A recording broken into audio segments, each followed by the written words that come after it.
Assalamualaikum warahmatullahi wabarakatuh. Halo Sobat Latsar semua, perkenalkan kami peserta Latsar CPNS tahun 2021 dari BPSDMD Provinsi Kalimantan Selatan, golongan 3, angkatan 34 dari kelompok 1.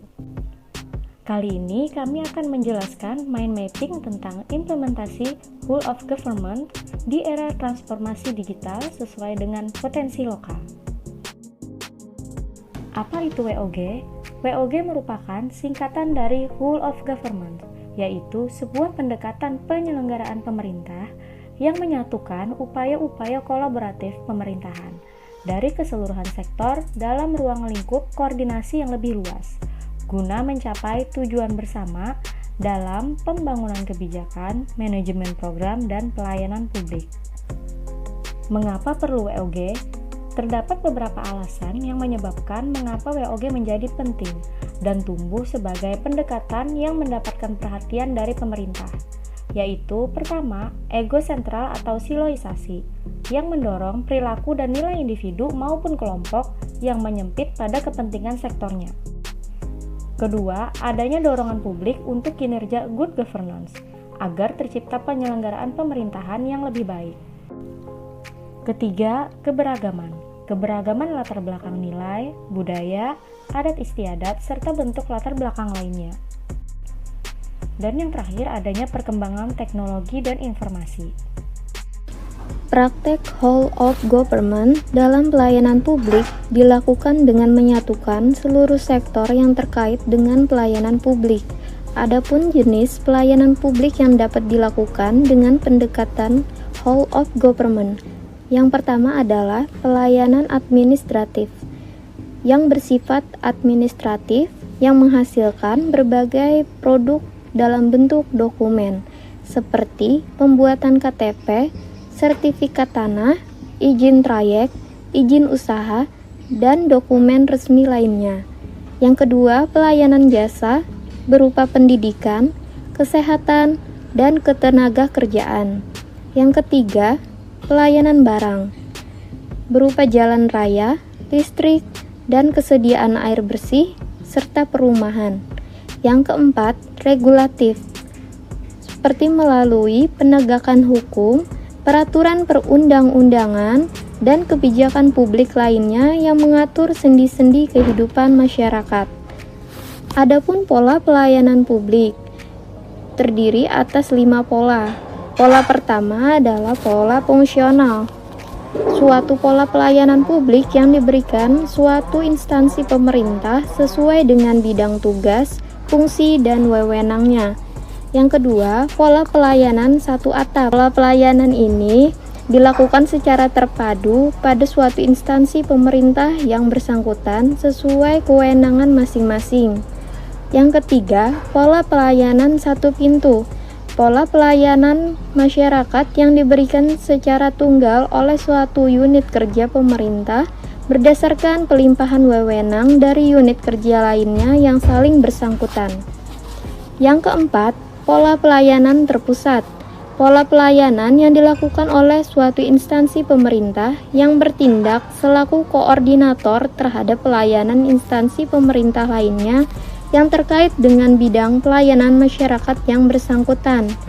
Yang terakhir, pola pelayanan elektronik yang paling maju dengan menggunakan teknologi serta informasi dan juga komunikasi yang memberikan pelayanan bersifat online untuk menyesuaikan keinginan dan kapasitas masyarakat sebagai pengguna. Selanjutnya akan dijelaskan mengenai pendekatan whole of government sesuai dengan potensi lokal yang ada di Kabupaten Kota Baru yang akan dijelaskan oleh rekan saya, Zainuddin. Kemudian, konsep WOG pada intinya adalah merupakan solusi permasalahan klasik yang terdapat dalam penyelenggaraan pemerintahan, yaitu komunikasi antar lembaga dan koordinasi. Nah, jadi diharapkan dengan adanya pelayanan publik digital ini memudahkan komunikasi dan koordinasi antar lembaga. Perlu diketahui apa saja sih potensi lokal atau pelayanan publik digital yang sudah ada di Kabupaten Kota Baru. baik itu yang berbasis aplikasi maupun web. Nah, yang pertama yaitu masuk. Masuk merupakan sistem kehadiran berbasis biometrik. Sistem layanan absensi biometrik online yang menggunakan face detection and liveness detection sebagai autentifikasi. Masuk memudahkan untuk kelola kehadiran di institusi-institusi dan juga sudah digunakan di Kabupaten Kota Baru. Selanjutnya yaitu RSUD PJS. Nah, layanan publik digital ini memfasilitasi masyarakat untuk melakukan pendaftaran rawat jalan, sehingga masyarakat tidak perlu datang langsung ke rumah sakit. Nah, langsung melakukan pendaftaran secara online melalui web maupun aplikasi yang telah disediakan oleh Rumah Sakit Daerah Pangeran Jaya Sumitra.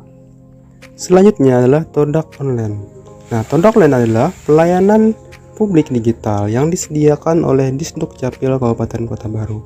Nah, Todak Online ini bisa digunakan untuk pengiriman dokumen-dokumen yang dibutuhkan untuk pembuatan KTP, kartu keluarga maupun KK. Nah, jadi masyarakat tidak perlu datang ke Disduk Capil untuk mengirimkan berkas dalam pembuatan berkas-berkas yang ingin dibuat. Nah, selanjutnya adalah Siparama. Apa sih itu Siparama? Siparama adalah sistem pelayanan masyarakat manunggal. Ini memiliki fungsi untuk mempermudah masyarakat dalam memperoleh pelayanan publik terpadu Polres Kota Baru secara elektronik, seperti pelayanan SKCK online, Dumas, Panik Button, Sergap Cepat, serta pelayanan SIM dan lainnya. Kemudian Kominfo Kota Baru memberikan pelayanan informasi atau akses tercepat mendapatkan informasi. Nah, kita sebagai masyarakat bisa mengontrol informasi tersebut apakah benar atau salah. Nah, jadi fungsi dari Kominfo Kota Baru adalah memberikan penyebaran informasi yang terupdate. Selanjutnya, Sidiana. Apa itu Sidiana? Sidiana adalah pelayanan publik digital yang disediakan oleh Dinas Penanaman Modal dan Pelayanan Terpadu Satu Pintu, Kabupaten Kota Baru. Apa saja sih pelayanan diberikan oleh Sidiana? Adalah informasi perizinan, pelayanan perizinan, serta pendaftaran online penanaman modal. Yang terakhir adalah Sitole. Sitole adalah sistem informasi, monitoring, dan laporan evaluasi pembangunan desa Kabupaten Kota Baru. Jadi, setiap perangkat desa dimudahkan dalam pelayanan publik digital ini dan dapat melaporkan laporan evaluasi pembangunan desa secara online dengan memanfaatkan pelayanan publik digital ini. Itulah tadi penjelasan dari mind mapping yang telah kami buat tentang implementasi WOG di era transformasi digital sesuai dengan potensi lokal. Nah, apabila ada penjelasan yang dirasa masih kurang, kami mohon maaf sebesar-besarnya. Wabillahi taufiq wal hidayah. Wassalamualaikum warahmatullahi wabarakatuh.